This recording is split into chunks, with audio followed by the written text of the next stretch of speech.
On the last episode of the youngest members of the VC Take New Jersey. The gang's all here, guys. What is up? It's beach day.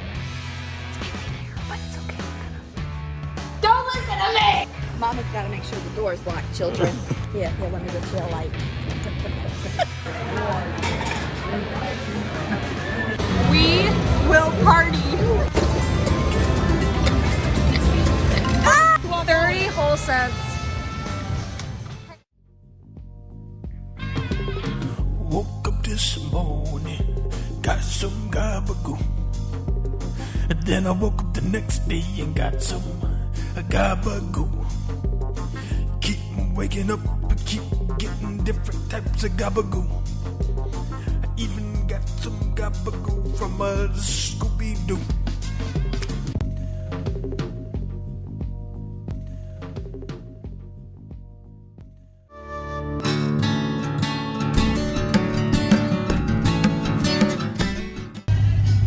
Morning, everyone. Good morning. How's everyone doing? Well rested? Rested. After all the sunburn, yeah. the booze, the walks. All right, we're on full day number 2, and we are heading to Philly. Philadelphia. Gonna show them all around the city of brotherly love.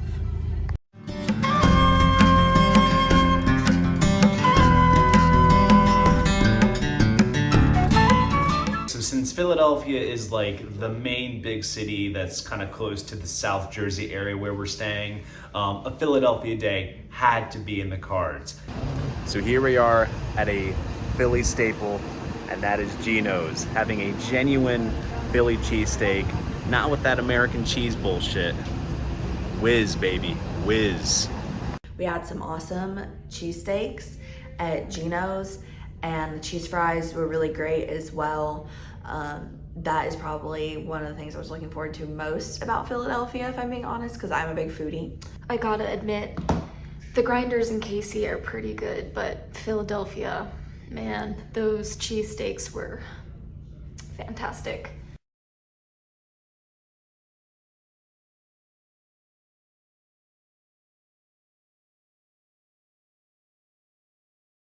What do you think your daily average screen time on your phone is? I'm gonna say about maybe 3 to 4 hours.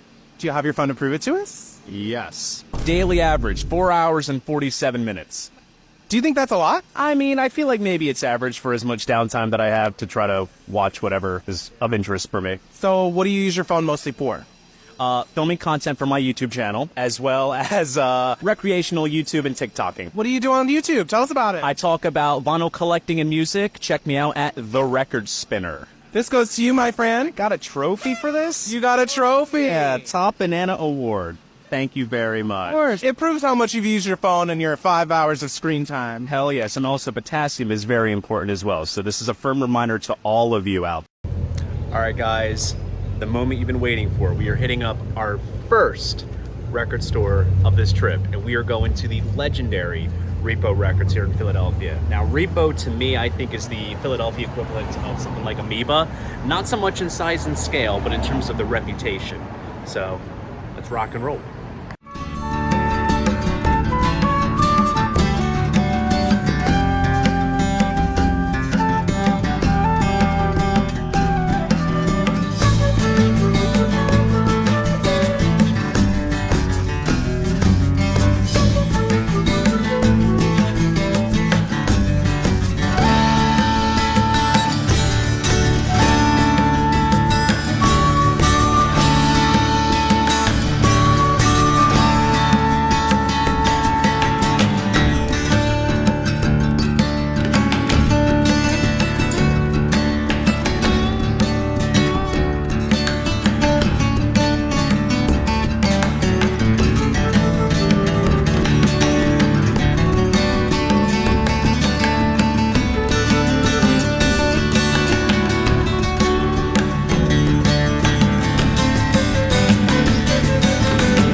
Records, I was really light in this morning.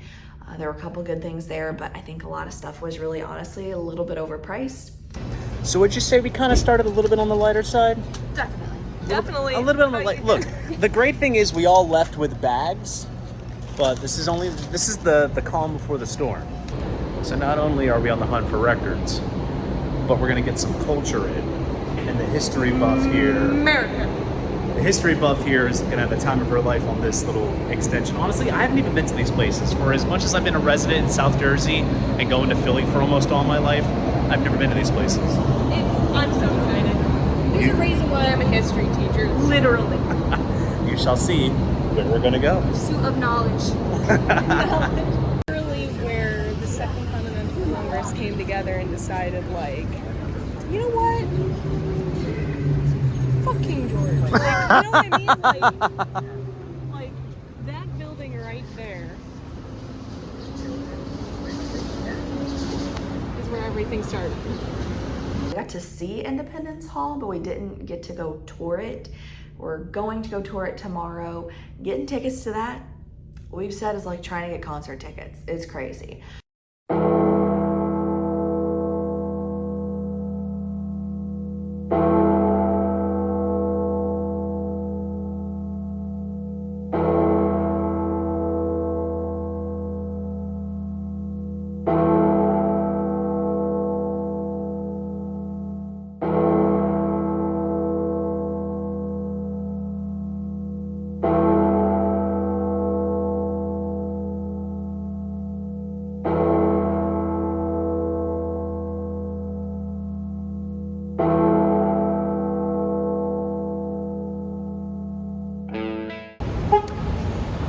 So now that we got our culture in, now we're back to the shopping.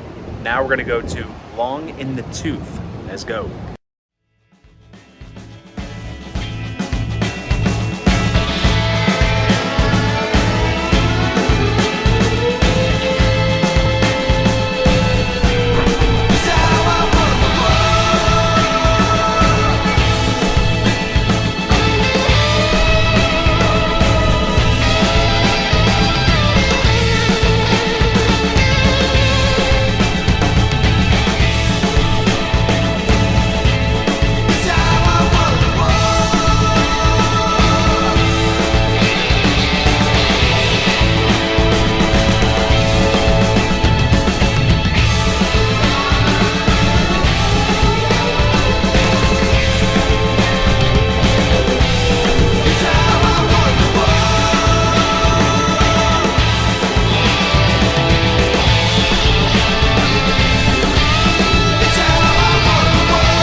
The second one, Long in the Tooth Records, was definitely my favorite of the day. I think we all had a consensus that one was my favorite. If you find yourself in Philly, Long in the Tooth. Long in the Tooth. Go to Long in the Tooth. 10 out of 10. Yeah, it was actually, and I was telling Dylan when we were in there, I was like, that is one of the best stores I've been to in recent memory. Fuck yeah. Nice. Awesome. I mean, I could have probably spent another hour just digging in there. Hell yeah. Switching it up once again. So we went to a record store, now we're going back into some culture. If you're in Philadelphia and you're a fan of 70s and 80s cinema, you know what film series is synonymous with Philadelphia, and that is the Rocky series. And we are going to check out the infamous steps leading to the art museum, which unfortunately, since today it is closed because it's Tuesday, we're still going to check out the statue and make our voyage. I'm literally about to die. Abs, I love you.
Jared's highlights. I'm not gonna lie, he's been talking about seeing Rocky statue in the steps for a long time, like ever since we kind of started this trip. Okay, literally, it was so hot today.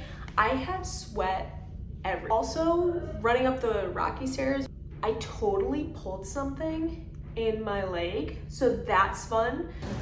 So for as much as I am a Kiss diehard, one of my favorite modern indie artists that is located and based out of Philly is Kurt Vile. And if you search up the album cover of his 2013 album, Waking on a Pretty Days, there is a mural here in Fishtown that still has the album cover there.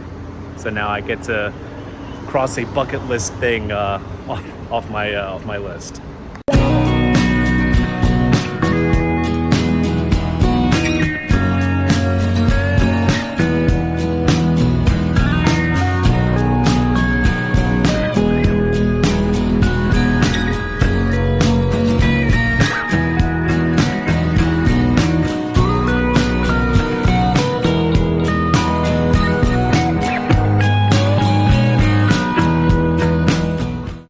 To go to the L bar just across the street and down a couple IPAs.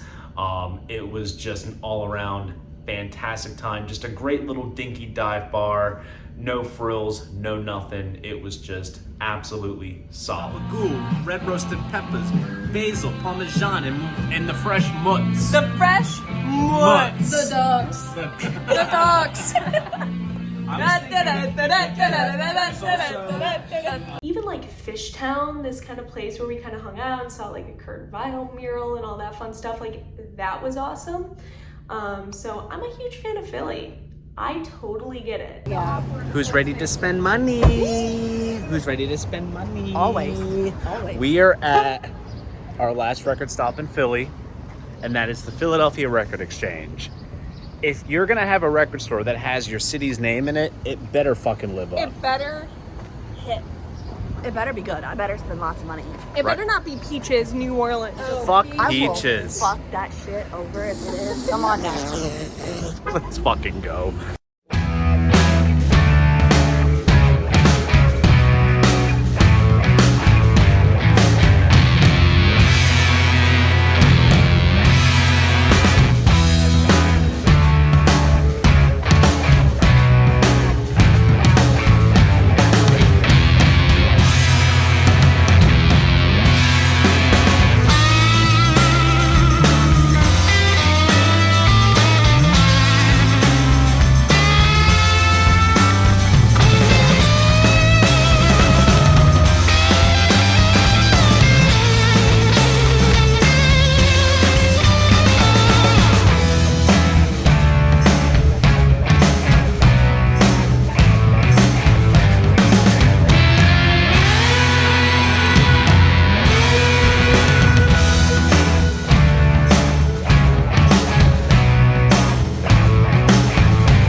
Personally, I kind of found it to be just a little underwhelming. I almost left empty-handed. I did go a little bit ham in that store, and I probably bought the most there, but everything was really, really reasonably priced. I don't know, it was just a bunch of gap fillers.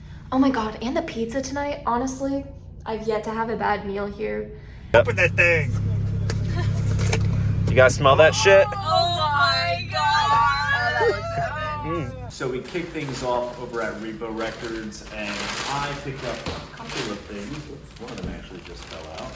So you'll notice there was a little bit of twinning action going on between Miss 8 Monologue and myself. I picked up the Black Crowes Southern Harmony and Musical Companion.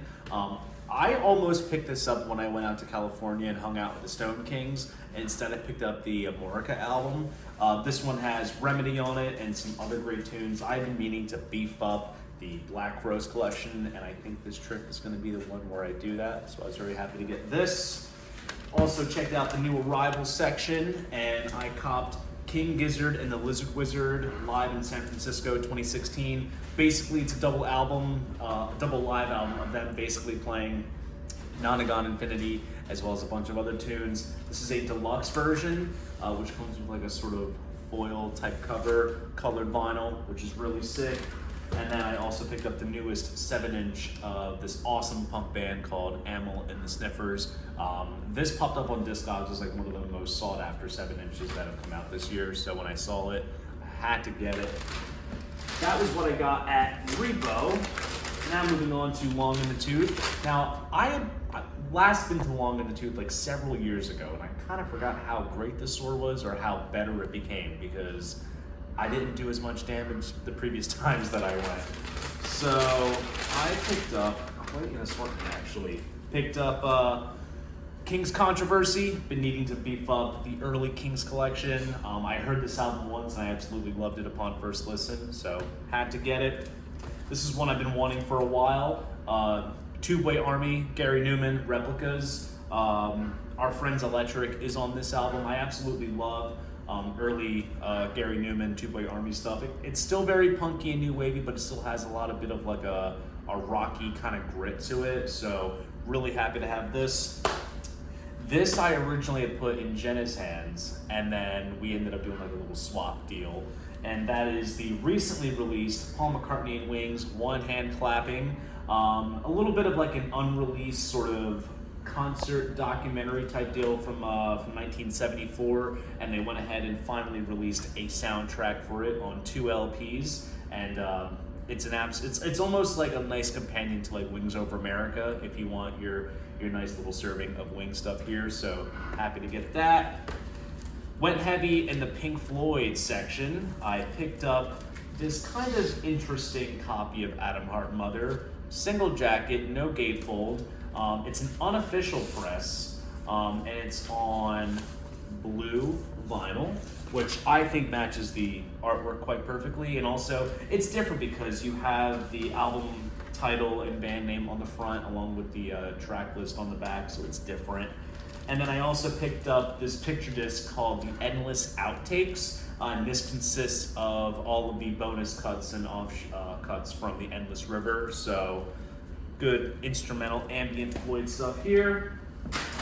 And then over at the Philadelphia Record Exchange, I almost left empty-handed until I saw this, and there's an interesting backstory behind it. That is the Velvet Underground live at the 2nd fret on Sampson Street, which is actually where Long in the Tooth is located. And basically, this is a bootleg recording of when the Velvet Underground played there sometime in January of 1970. It was a little club in that area, and the owner of the shop had done a pressing of it. This is like a later edition because he was telling me how they did like screen printed covers and such. This is a later edition, so it is indeed Philadelphia Record Exchange's own bootleg, pretty much. And if you go there, they have a lot of copies left. So if you want a cool little piece of Philadelphia Velvet Underground history, check this out for yourself. So the first shop we went to was Repo, so I got one of those fun little stickers too, which I love, the little kind of like knockoff MTV there. Hell yeah. But Dylan and I, we ended up doing a little deal, some negotiation, a little handshake. So insert clip here. And I ended up finally, which I'm surprised that I had not added this to the collection, but I've just been putting it off until now. Thank you, Stone Kings. But this is the Black Crow Shake Your Money Maker. This is a classic. This is the 30th anniversary pressing from the original production tapes, and it has one of my favorite. Now, I would say my favorite Black Crow songs, which is She Talks to Angels. So I will sing to the top of my lungs that song every time. So this is a welcome addition to the collection. And then my favorite store of the day was Long in the Tooth. So that is where the rest of my records came from. Also got a fun little sticker. This is giving like Edgar Allan Poe vibes. 100%. Yeah, 100%. So I dig that. But this is like a power pop haul now. So this is kind of my specialty. So I ended up finding, which I see a lot in Chicagoland and I put off, but I finally grabbed. This is Pez Band out of Oak Park, Illinois. So just kind of a suburb of Chicago. And if you can tell here, right, it's kind of showing that black and white type album cover, which this actually came out in '77. So Cheap Trick's self-titled '77 came out in that time. A lot of great power pop bands. The Shoes, Black Vinyl Shoes, I think came out around that time out of Zion, Illinois. So great Illinois power pop, part of that scene. So happy to find this for my label people out there too. I'll show you this. Ooh, fun little Oh, that's cool. insert. No, we don't need to look at that. But there you go. Passport Records. Cool. Fun. And then finally another one that I've wanted to pick up, and Jenna talked me into, I was between the 40th anniversary or just getting the original, and I'm happy to grab the original. I don't need all the outtakes and stuff like that, but classic Marshall Crenshaw, another great kind of power pop album. This has a lot of great songs on there. There She Goes Again, Girls, I'll Do Anything. This is so good. So grab that. I gotta support my label people there. There you go, a little Warner Bros. Got a great price on this. And then, again, huge power pop kick this summer. I picked up a DB's compilation, so I've been really getting into DB's recently. This is I Thought You Wanted to Know, so this is a lot of like singles, demos, live recordings from this band. Really into them, and then actually I'm going to be seeing Chris of the DB's with the Big Star Quintet soon, so I kind of got to pregame a little bit. But this was a fun little pickup too. I was not expecting to find this out in the wild, so I picked this up as well. At Repo, I picked up Rita's favorite Billy Joel album, 52nd Street. Obviously, got to have that for the ride back. And then it was Along the Tooth. Rick found this for me. I made room for the Number of the Beast. I'm sorry, I got a little backwards. That's classic. Got to have that. And the Essential Bruce Springsteen. Found that digging through the CDs. It's a 3-disc. Yeah, 3-disc of all of his greatest hits. And at the Philadelphia Records Exchange, you got George Jones and the Country and Western Songbook. It's apparently an instrumental version of his greatest hits. I didn't realize that when I picked it up, but I'll keep it for now. We'll start light with Repo.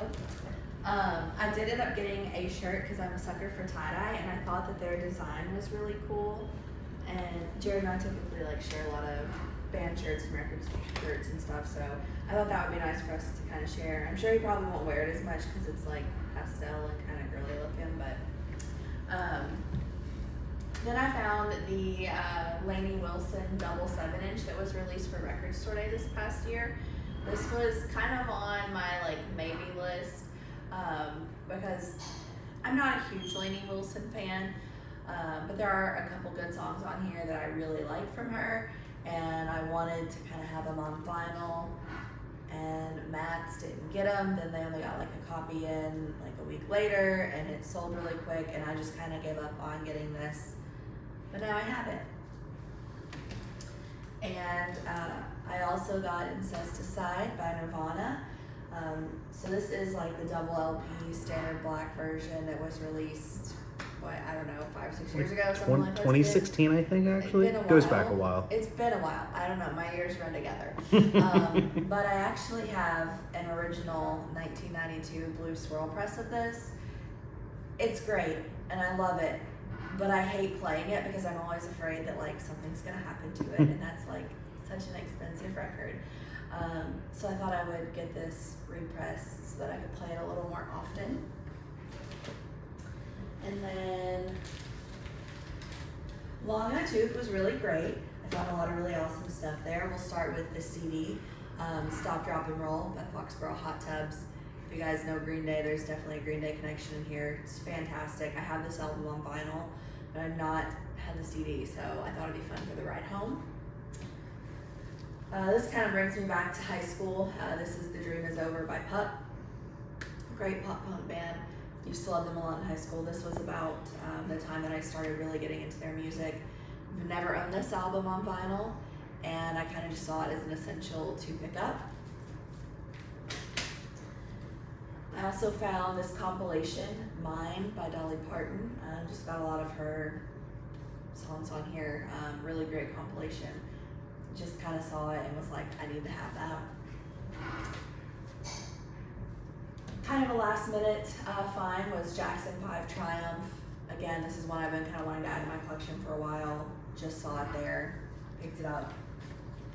And same thing for this one, Hall & Oates H2O. This has Maneater on it, which we say is our Cat Delilah's song because everybody loves her and she's like a little heartbreaker. But yeah, I mean, overall, solid record, just a gap filler. And then Emma, she kind of wins the day. So I kind of skipped looking over this bin. There were a lot of rarities. They seemed really expensive, and I'm like, I'm just not gonna do that, not here. And then Emma was like, Marichen. And let me tell you, I almost shit my pants right in that store. I have had a copy of Queen at the Beeb in my Discogs cart forever, and I just never pulled the trigger, and this one was a really great price. I couldn't pass it up, so this has been like a really nice grail to add to my collection. I have this on CD, and I also have it on cassette, and now I have it on vinyl, so really excited to have that. I don't know if I can get all of these in like one go. Okay, Philadelphia Record Exchange really got me because there were some really great gap fillers and they were really decently priced. I think that's the one thing that got me about this store is that there's a lot of classic rock, a lot of used stuff, and just stuff that I'm like, man, I need to add that. So this again is another one kind of from Emma. This is some early Billy Joel, The Hassles. Love Billy Joel's solo career, but never really listened to this much, and she just kind of got me with it. It was $14.98, and she's like, great price, you need it, so.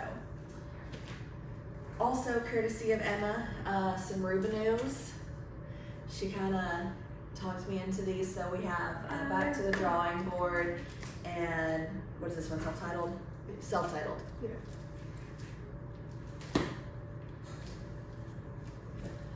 Rolling Stones gap filler here, saw this on the wall.